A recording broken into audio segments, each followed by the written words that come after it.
all be seated. So thank you, Brother Robin. So welcome po once again to our worship day. And we are all blessed, of course, that we are all gathered together to worship the Lord in spirit and in truth. So this time, in our discipleship class, we are blessed once again because we have one of our Dubai preacher. So without further ado, I'd like to call on Brother Harris to preach the word. Amen.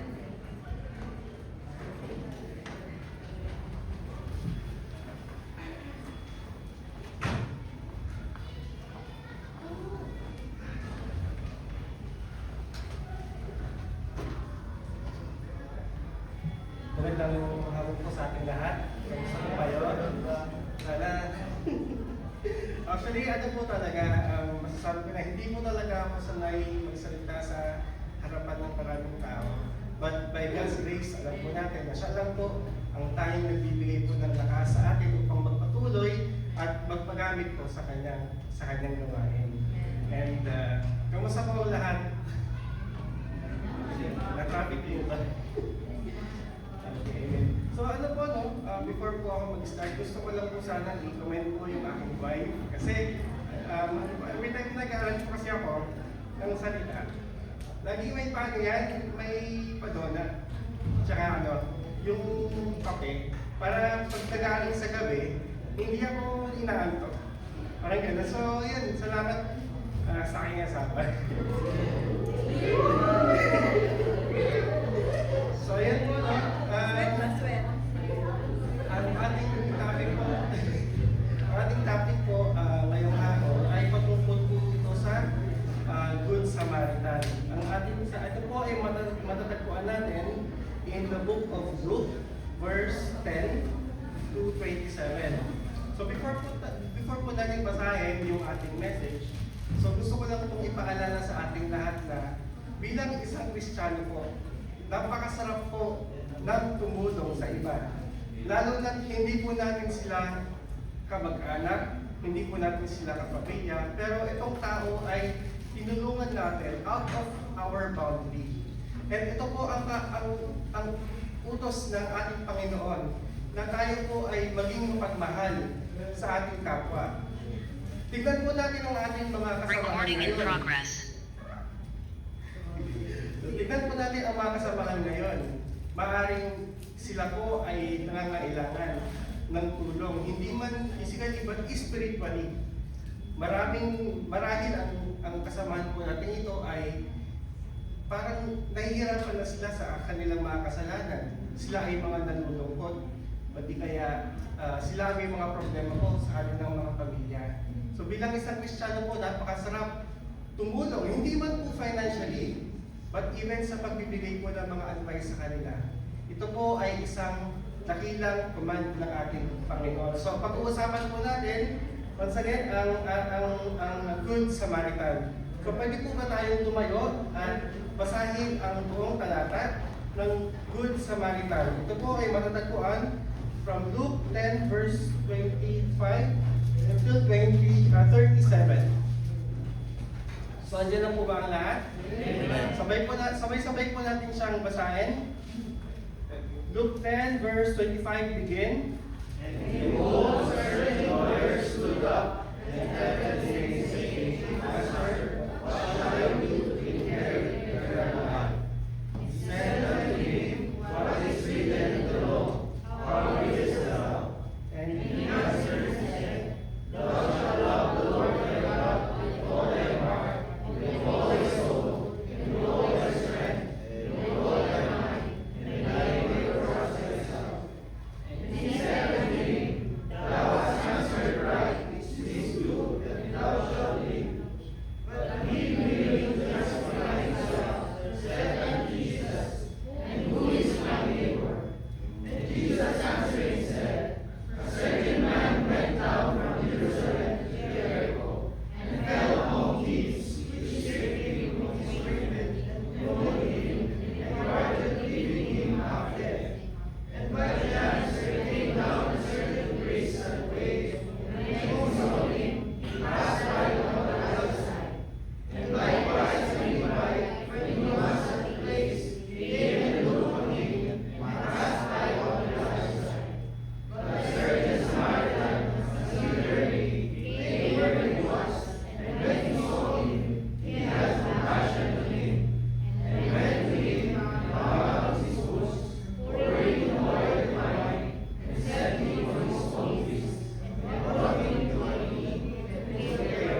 ng salita ng Panginoon.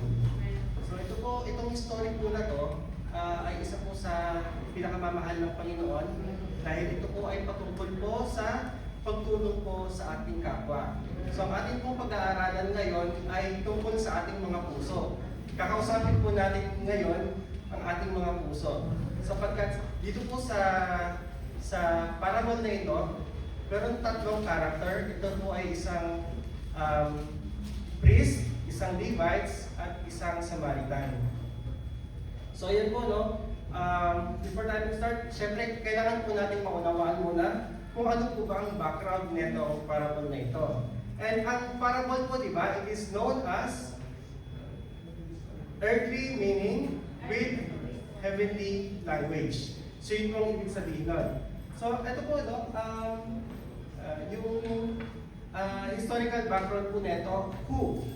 So ito po ay sulat ni Dr. Luke. And note na hindi po siya isang apostol, ngunit siya sa isang tagapakasunod ng Panginoon. Pero si Jesus Christ po ang siyang nagsalita ng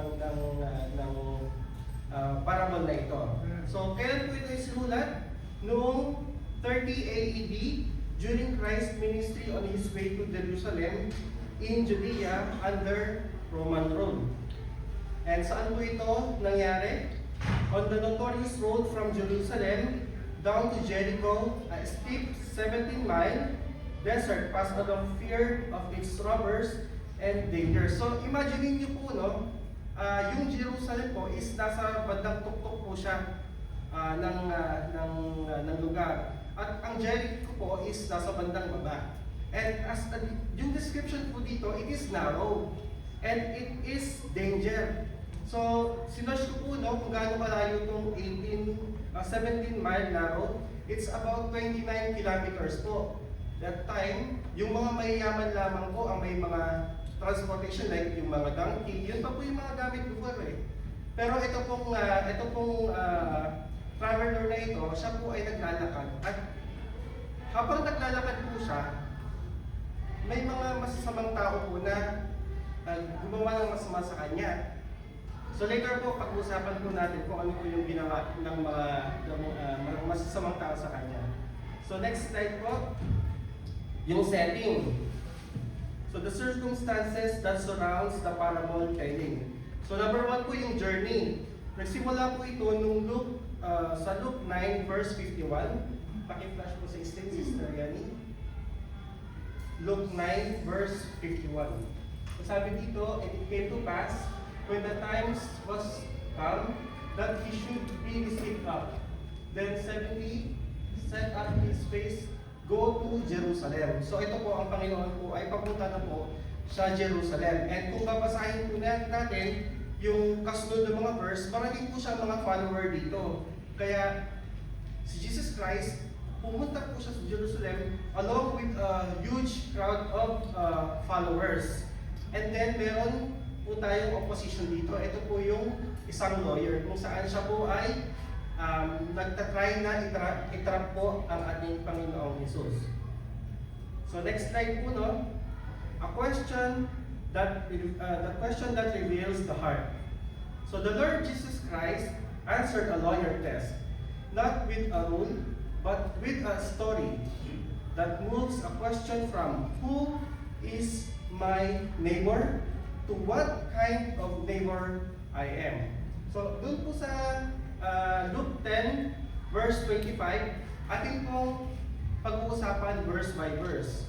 Sabi po, no, and behold, a certain lawyer stood up and tempted him, saying, Master, what shall I do to inherit eternal life? So nagtatanong dito yung isang lawyer kung paano makamit ang eternal life. So pag-usapan po ba natin, sino po ba ang lawyer na ito? Itong lawyer po na ito ay isa po siyang tagapagturo ng salita ng Torah, or kung tawagin po natin siya ay Pentateuch. And Pentateuch consists of 5 books of Moses, Genesis, Exodus, Leviticus, Numbers, and Deuteronomy. And then isa rin po siyang nag-interpret po ng God's law.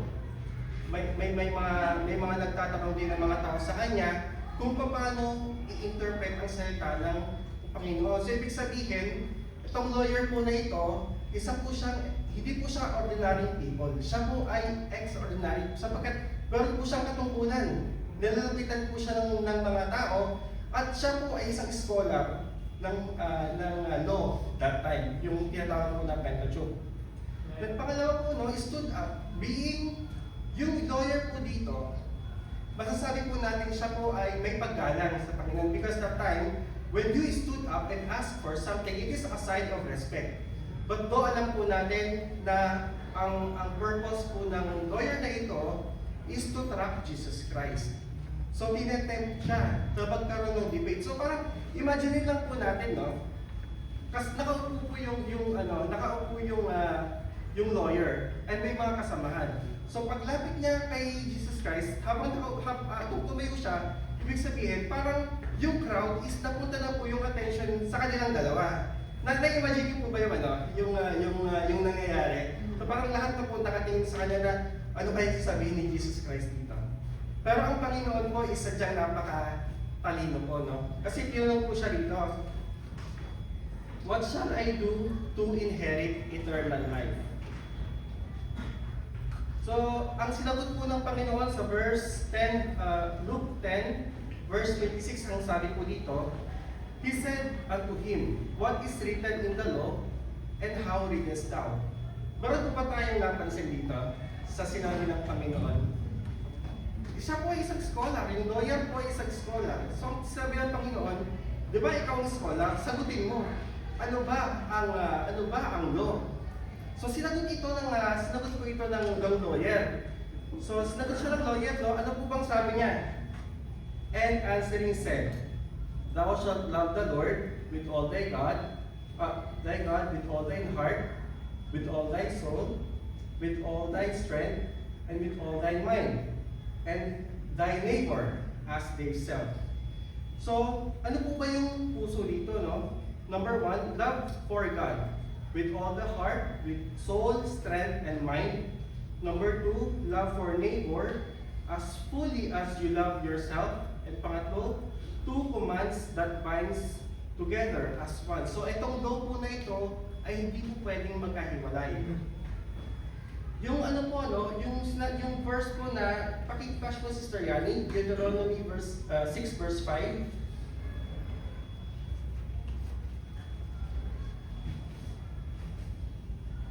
And sabi dito, no, and thou shalt love the Lord with all thy God, with all thine heart, and with all thy soul, and with all thine heart.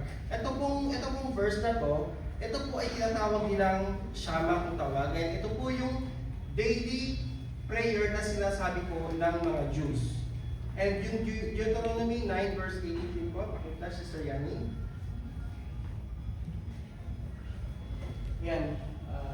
Thou shalt not avenge nor bear any grudges against the children of thy people, but thou shalt love thy neighbor as thyself, as I am the Lord. So dalawang command po ang binigay ng Panginoon dito. And again, hindi po siya po pwedeng paghiwalay. So, sa verse 28, ang sabi po dito, no? And he said unto him, Thou hast answered right. Do this, and thou shalt live. So ano po ba yung nangyayari dito? So Jesus affirms the lawyer answered is right. Tama po yung sinabi ng lawyer na love the Lord with all thy heart, with all thy strength. Tama po yun. So yung pangalawa po, the law moves from knowing the law to doing it. So alam mo yung law, gawin mo ito. And pangatlo, true faith is love that acts, not words alone. Pero alam niyo po mga kapatid, no, meron po akong napansin dito. Ano po ba yung tanong ng lawyer dito? Di ba ang sabi po niya, Behold, a certain lawyer stood up and tempted his master. What shall I do to inherit in eternal life? Yun po yung tanong, di ba? Pero sinagot po siya sinagot po ng lawyer na tama din yung love the Lord with all thy heart, with all thy soul, with all thy mind, and love your neighbor and as yourself. Ngunit ang tanong po dito, no, dito po sa parable of Good Samaritan, Hindi po ba ang good works is hindi po ito nakakapagligtas? Agree po ba tayo? Amen po, di ba? Because alam naman po natin that we are saved by grace through faith. Amen po ba? So hindi po ang iniisip po dito ng ng lawyer is that because he's doing the good works, siya ay nagtuturo, siya ay nag-i-interpret ng salita ng Diyos, siya ay maliligtas. Pero alam naman po natin that we are only saved by grace through faith alone. So yun lang po, no? Dito po sa verse 29, Luke 10 verse 29 po, but he, willing to justify himself, and said unto Jesus, and whom is my neighbor? So ano po ba yung nangyari po sa puso po nitong lawyer na ito? He seeks to justify himself. And point number 2 po, the question hopes to limit duty, who I can live out. Number 3, Jesus refused the loophole and tell a story instead. Ito nga po yung parable of the Good Samaritan. And point number 4, the real issue is never information. It is the willingness of the heart. So dito po sa Luke 10 verse 29, makikita po natin dito na yung lawyer gusto niya na parang yun lang yung neighbor niya, yung kanyang boundary, yung kanyang nasasakupan lamang. Siya ay bounded by a religion, bounded lamang sa mga kaibigan or sa kamag-anak. Pero outside of your boundary, parang sinasabi niya na hindi kita tutulungan, hindi kita kilala, hindi kita kaano-ano. Which is, yun po yung ayaw ng Panginoon. Kasi again, utos po ng Panginoon na tayo po ay maging matulungin po sa ating kapwa. So ito na po, no? Pag-usapan po natin yung definition ng neighbor sa salitang Hebrew. Okay po? So, what it means po yung salitang word neighbor sa Hebrew? Ang salitang Rhea, o it is pronounced as Raira. Ito po ay isang Hebrew word na meaning a friend, a companion, or fellow one who is near to you. Ibig sabihin, kapalagay mo, palapit sa iyo, you are friends to them. Pangalawa, it speaks of relationship, not merely someone who lives close by. Kapitbahay, kaibigan. And in Leviticus 9 verse 18, paki-flash po Sister Yani, it was often read narrowly, a fellow Israelites only. Only Israelites. Yun lang po yung definition ng neighbor. Doon po sa Luke 19 verse 18. So basahin po natin. Thou shalt not avenge, nor bear any grudges against the children of thy people, but thou shalt only love thy neighbor as thyself. As I am the Lord. And lastly, it is the limit. It is the limit that lawyer wanted Jesus widens it to everyone in need. So next slide po. Ito na po yung fell among thieves. So basahin po natin. No? Ito po yung parable na sinabi ng ating Panginoon Jesus. Instead na siya po ay makapag-debate, ito po ay ginawa niya sa pamamagitan ng isang parable. So ito na po yung start ng parable. A certain man went down from Jerusalem to Jericho and fell among thieves, which stripped him of his raiment and wounded him and departed, leaving him half dead. So yun nga po, tulad ng nabanggit ko po kanina, ang Jericho po ay isa sa mataas na lugar at ang Jericho is nasa baba. And ito po ay described as narrow and marami pong mga masasamang loob at mga magnanakaw sa daan na ito. Kumbaga parang isa po siyang dangerous area kung tawagin. Anytime kung pwede kang, pag dumaan ka, pwede kang nakawan, pwede kang bubugin, at pwede ka lang dyan iwan sa isang tabi. So ito po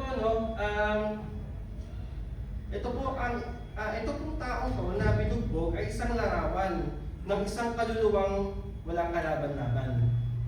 Hindi kaya iligtas ang sarili. So, gusto ko lang pong ipaalala po sa atin na baka may kakilala tayong tao na halos patay na. Hindi physically, pero spiritually.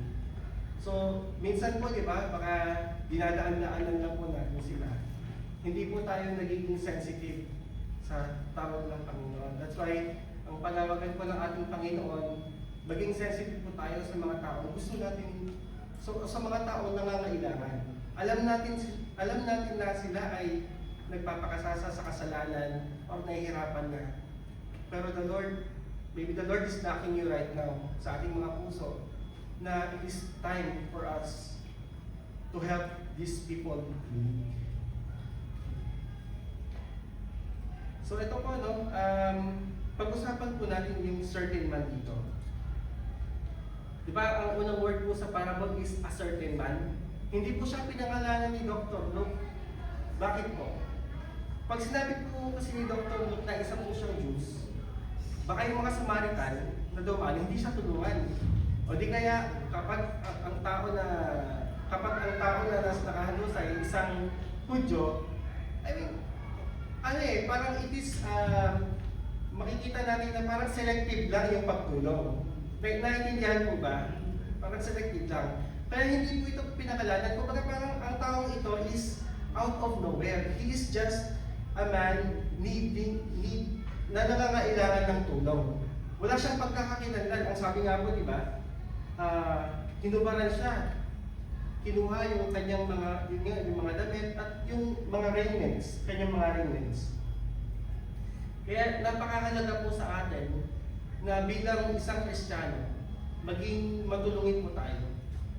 Pag may mga tao nakita po tayong nangangailangan ng tulong, huwag na po tayo magdalawang isip na huwag po silang tulungan. So ito po, sabi dito, he stands for everyone.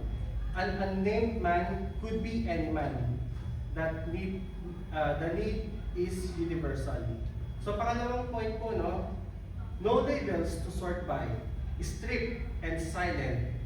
He cannot be judged as Jews or Gentiles, friends or foe. Yung pangatlo po, need, not merit. The question becomes, who needs mercy? Not who deserves it. And yung pang-apat po, a mirror for us. We are invited to see ourselves in a man who needed rescuing. So next slide po, Sister Yani. So ito na po, mag-start na po yung tatlong karakter na dumaan po dito sa traveler na ito. Ang una po is yung priest. So mababasa po natin ang story niya sa Luke 10 verse 31. And by chance, there came down a certain priest that way. And when he saw him, he passed by on the other side. Ano po, di ba? Parang kung tayo po yung priest, nakita natin siya. Yung taong nangangailangan ng tulong, yung taong halos patay na, pero dadaanan. Ano po ba sa tingin nyo ang puso ng taong ito? Alam naman po natin na as a priest, sila po yung tagapagturo ng salita ng Diyos. Alam nila ang mabuti at alam din nila ang masama. Pero bakit ganun po ang nangyari? Di ba dapat po kapag tayo po ay nagsasalita patungkol sa salita ng Panginoon, di ba dapat tayo po ang gumagawa ng action nito? Hindi lang po tayo yung nagbibigay ng salita. Dahil ngunit tayo din po ay nagbibigay ng action. I mean, ano ba to? Nakalimutan ko na. Okay, sige po. Pero ano po ba yung reason kung bakit ito tinulungan? Kung bakit hindi siya tinulungan ng pare? Actually, meron pong mga law sa Bible na kung saan meron po silang ritual purity. Sister Yani, paki-flash ko ang Leviticus 21, sorry po. Numbers 19, 11 to 16. So sabi po dito, and he that touches the dead body of any man shall be unclean 7 days. And he shall purify himself with on it the 3rd day, and on the 7th day he shall be clean. But if he purified not himself the third day, then the seventh day he shall not be clean. Okay na po yun? Okay na po. So ito po yung isang reason kung bakit hindi din po tinulungan ng isang priest. Dahil nga po, since itong taong ito ay bugbog, duguan, hindi niya pwedeng hawakan ito. Dahil kapag hinawakan niya siya, he will be unclean for 7 days. Magiging marumi po siya. Ibig sabihin, hindi siya po pwedeng magturo sa templo. So yun po yung isang reason kung bakit hindi din po natulungan ng priest na ito. At pangalawang reason po, no, fear and self-preservation. So doon po sa road from Jerusalem hanggang Jericho, since marami nga po mga tao dito na mga masasamang loob, inisip po niya na itong taong ito ay isang trap. Baka pag tinulungan tong taong to, baka biglang may magdakaw din sa akin, baka may saktan din ako. Nagigets niyo po ba? So ganun po yung nasa isip ng isang priest po dito. And pangatlo po, no, social apathy. His heart lack of vertical and horizontal love that he can supposed to teach. Instead of seeing a neighbor, a priest viewed the suffering man as a burdensome interruption or an object to avoid. So naalala niyo po, no, during the time of Jesus Christ, yung may mga leper po, di ba, or mga ketong, sila po yung mga taong nilalayuan. Kasi pag nilapitan mo sila, maaaring mahawa ka. So yun din po ang isang nasa isip ng priest na ito kung bakit hindi niya po ito natulungan. So ano po, no? Next slide po. Yung the Levites. Pag-usapan naman po natin dito yung Levites. And likewise, a Levites. When he was at the place, came and looked on him and passed by on the other side. So ang nangyari po dito, no? He came closer, mas lumapit po siya dun sa taong nangangailangan ng tulong. Pero na-curious lang siya. Wala siyang awang na naramdaman sa sarili niya. Pero ang awa po, di ba, is parang walang ambag. Naawa ka lang, pero wala kang action na ginawa. Out of curiosity lang po. So mas inuna po niya ang kanyang takot, ang kanyang self-interest, at saka yung kanyang excuses. Bukas dun po dun sa tao na nangangailangan ng tulong. And yung pang-apat po, to see the need and do nothing on its own kind of sin. So utos din po ng Panginoon na sinasabi dito na if you did not help your neighbor, it is also a kind of sin. So next slide po. Ito na. The Samaritan had compassion. Basahin po sa Luke 10:33 verse 34. But a certain Samaritan, when he saw him, he had compassion, bound up with his wounds, pouring in oil and wine, and set him on his own beast, and brought him to an inn and took care of him. So, ito po, no, a despised outsider does what the religious would not. So, mas ginawa pa po nitong Good Samaritan kung dapat gawin ng priest at ng Levites. And compassion moved on him to act, spend, and return mercy at cost. So yun po, no? Muli po natin itong basahin, but a certain Samaritan saw him, he had compassion, ibig sabihin, nagkaroon siya ng awa kung sa tao nangangailangan ng tulong, bound up his wound, itinali po niya ito, pouring in oil and wine. So dun po sa panahon po nila, no, oil and wine is considered as isa po ito sa medical treatment nila. Yung oil is parang nag-avoid ng swelling, and yung wine is nagtatanggal ng mga bacteria, parang ganun po. And set him on his own beast. Hindi naman po natin alam kung anong klaseng beast po ito, no? It is either donkey or horse o kung ano po, hindi naman po nabanggit. Pero sa tingin ko po itong Samaritan po na ito ay may kaya. Sapagkat that time, kapag meron kang mga ganitong klaseng mga hayop for transportation, ikaw ay masasabi ng may kaya sa buhay. And brought him to an inn. Dinala po siya sa isang bahay. Parang kumbaga, inn is parang hotel po ba ito? Yung inn doon, di ba? Inn. Pinatuloy pa po siya dito. Really, ang heart po talaga nitong Samaritan is nakaka-overwhelm po, di ba?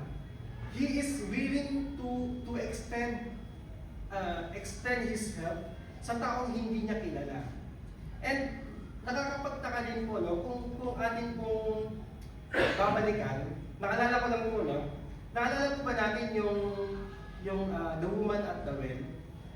Di ba po at that time, yun nga yung Jews at saka yung Samaritan po, is meron po silang alitan. Nagkaroon po sila ng alitan because of 4 things. Una po is yung kanilang lahi. Noong 1722 BC, sinakop po sila ng Assyria. And yung hilagang kaharian ng Israel. Ito po yung natawag na Samaria. So ipinatapon ang mga Asiryo ang ibang Israelita at nagdala ng mga dayuhan sa ibang lugar. So in short po, ang Samaria po is nahaluan po ito ng dayuhan. Ibig sabihin, nakapangasawa po sila ng ibang lahi. So meaning, hindi na po sila pure Samaria. At ang mga natirang Israel ay nakapangasawa ng ibang dayuhan. Kaya tinawag silang half-breed o hindi punong lahi ng mga Hudyo sa Timog. So pangalawa po, sentro ng pagsamba. Ito po rin isang reason kung bakit nagkakaroon sila ng conflict. Itinuring ng mga Hudyo ang tanging templo sa Jerusalem ang itinakdang lugar ng Diyos para sa pagsamba. Nagtayo naman ang mga Samaritano ng sariling templo sa bundok ng Gerizim. Sa ngayon ay kanila ay tunay na banal na bundok. So yung place of worship nila is magkaiba. Kaya nga po yung dun po sa woman at the well, di ba? Sinabi po ng Panginoon doon na hindi sa isang bundok, hindi dito sa bundok na to or sa bundok nito po pwede kang magsamba. Because sinabi ng Panginoon that we should worship Him in spirit and in truth. Amen po ba? Amen. So, sa pangatlo po, no, banal na kasulatan, scriptures. Ito rin po ay isa sa mga reason kung bakit po nagkakaroon ng hidwaan ang Samaritan at ang Jews. So, tinanggap lamang ng mga Samaritano ang unang 5 aklat ni Moses, Torah or Pentateuch, bilang banal na kasulatan at hindi nila kinilala ang mga isinulat ng mga propeta at iba pang bahagi ng lumang tipan. And pang-apat po, yung politics. So meron pong pagbagsak ng Jerusalem sa mga Babylonia. Tinanggap ng Hudyo ang tulong ng mga Samaritano noong muli nilang itinayo ang templo sa Jerusalem. Ito ang pinakamalalim na kanilang alitan sa loob ng daan-daan taon. So yet po, no, kahit ganun pa man din ang nangyari, bakit kaya ginamit ng Panginoon ang Samaritan sa pagtulong? Bakit po ba yan? No? Parang kaaway, di ba? Magkaaway yung dalawa, pero ang nakaka-amaze lang kasi ginamit ng Panginoon is kung sino pa yung kaaway mo, siya pa yung tutulong sa'yo. Di ba? Parang ito yung parang ang sinasabi dito ng lawyer na nakausap ng Panginoon. Ito yung boundary ko. Ito lang. Pero ginamit ng Panginoon is outside the boundary. Yun yung tao, yung tulong na unexpected, yung pa yung tutulong sa'yo. Hindi ka dun sa mga taong kakilala mo, kaibigan mo, or kasama mo sa pananampalataya. Hindi. Outside. Minsan outside pa. So next slide po. Ito po, no, pag-usapan na po natin yung difference ng cold heart and merciful heart. So, point number 1 po, no, sees the needs but excuse himself. It's excuse itself. Ito po yung ginawa ng Levites at ng priest. Pangalawa, values comfort, schedule, and self above people. Sila po yung taong makasarili, na iniisip lang nila ang kanilang kaligtasan lamang. Loves word, but not in deed. Magaling sila magsalita ng mga Biblia, ng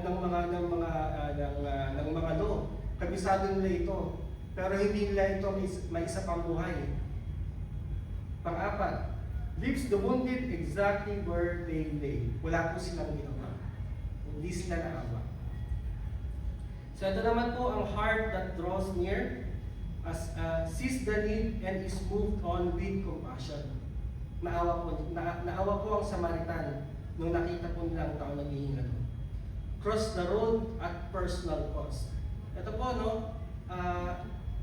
parehas lang po kasi sila ng dinaanan ng Samaritan. Kung imagine po natin, isang road lang po yung dinaanan nila. Kaya nga po nga nakita, di ba? So, nag-risk din po ang Samaritan na ito ng kanyang safety.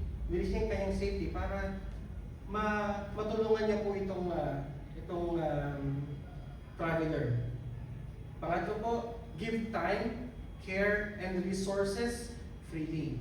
So, ang pagtulong po is challenging. Aminin naman po talaga natin. Minsan, it cost us upang tumulong.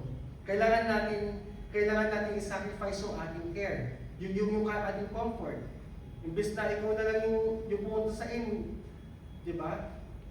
Ikaw na lang sana yung pumunta doon, pero mas pinili niyang gamitin yung kanyang kayamanan at patuloyin ang tao na hingalo sa inn.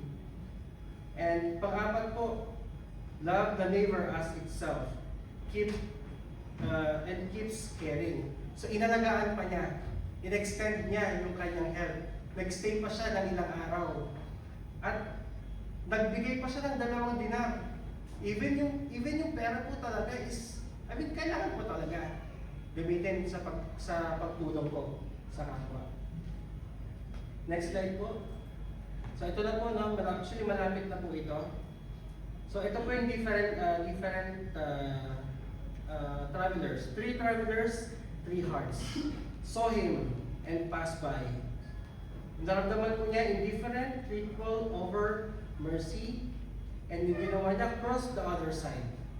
Yung Levite naman, saw, look on him, and passed by. Ano po ba yung naramdaman niya? Naging curious lang siya, without love. And sa huli, came near and then walked away. And then the Samaritan saw him, draw near. Compassion that moved to act. And anong ginawa niya? Bound, carried, paid, and returned. So ito po, go and do thou likewise. So ito na po, no? Basahin ko po ang Luke 10:36 to 37. Which now these 3 was neighbor unto him that fell among the thieves.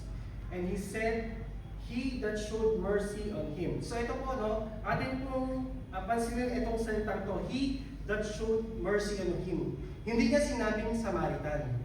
Bakit po? Kasi hindi po kasi siya kabilang sa kanyang boundary. Diba? Outside yung Samaritan sa boundary. So parang ang nangyari, sinabi ng Panginoon yung tama, pero hindi matanggap ng lawyer na Samaritan yung tumulong. Napakaraming pwedeng tumulong, bakit yun pa? But at the end, sinabi niya na, he that showed mercy on him. At sabi ng Panginoon, then said, go and do thou likewise. Gayahin mo kung ano ang ginawa ng Samaritan. So ang tanong po, no, sino po ba yung neighbor? Imbis na sino yung aking neighbor, yung tanong ng lawyer, ang tanong ngayon, what kind of neighbor I am? Yung neighbor ko po ba is bounded lang sa aking community? So yun po yung tanong po natin ngayong hapon ito sa ating mga puso. So again, the question turned around. Jesus changed who is my neighbor into who was my neighbor. Pangalawa, neighbor is not a category to define, it is a life to live. Pangatlo, the lawyer cannot say Samaritan only. He that showed mercy. And pang-apat, the command is plain, personal, and present. Go and do likewise. Gayahin mo kung ano ang ginawa ng Samaritan. And next slide po, life application na po tayo. So, living the mercy we have to receive. Number 1, see the person. Slow down enough and to notice the wounded people God placed in your road. So, alalahanin po natin itong mga tao ito na nangangailangan po ng ating tulong. Pangalawa, feel with the heart. Kailangan natin ng puso upang tumulong. Let the compassion, not convenience, decide your response. Yung pagiging maawain po, unahin po natin ang pagiging maawain. Pangatlo, cross the road. Mercy is inconvenient. Act even when it costs time or money. Tumulong tayo in our extent. Extend natin ang ating mga tulong. Pang-apat, stay and follow through. Real love keeps caring, bind, carry, provide, and return. Ito po yung actions na ginawa ng Samaritan. And panglima, show mercy to all. No enemy, no stranger, no outsider, fall outside, neighbor.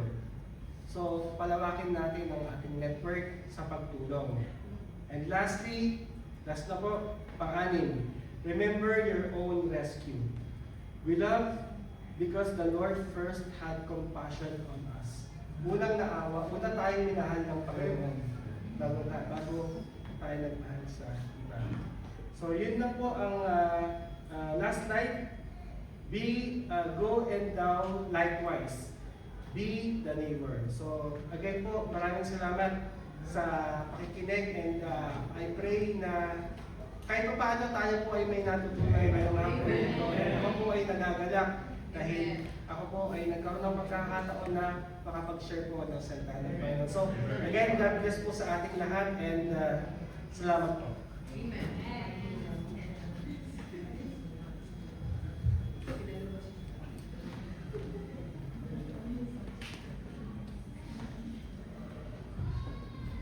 Okay, thank you, Brother Harris. So, are we all blessed? Amen. Blessed. So, ang tanong, alin po tayo dun sa tatlo? Are we the lawyer? Are we the Levite? Or are we the Good Samaritan? So, ang pagiging Kristiyan po ay hindi lang talaga mere words lang tayo, but all of us should do it in action as a Christian. Amen? Amen. So, please don't stand as you're going to have a prayer. Then we will have a prayer. Let's pray. Dakilang Diyos, ang nasa langit, salamat muli, Panginoon, sa discipleship class na yung natapos through the life of Brother Harris. Lord, we pray that you continue to give him the wisdom, the knowledge, and understanding. Patuloy po siyang gamitin na naayon sa iyong kalooban, and patuloy po siyang gamitin, Panginoon, na makapaghayo pa rin po, Panginoon, ng mga kaluluwan, hindi pa rin po nakakalis ng kaligtasan.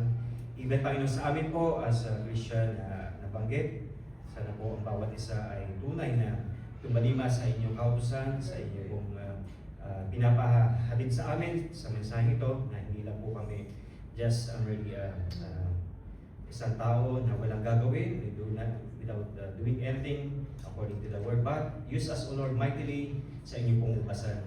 Ito po ang aming samot dalangin, Panginoon, sa matamis na pangalan ni Jesus na aming tagapagligtas. Amen. So, let's have a break po.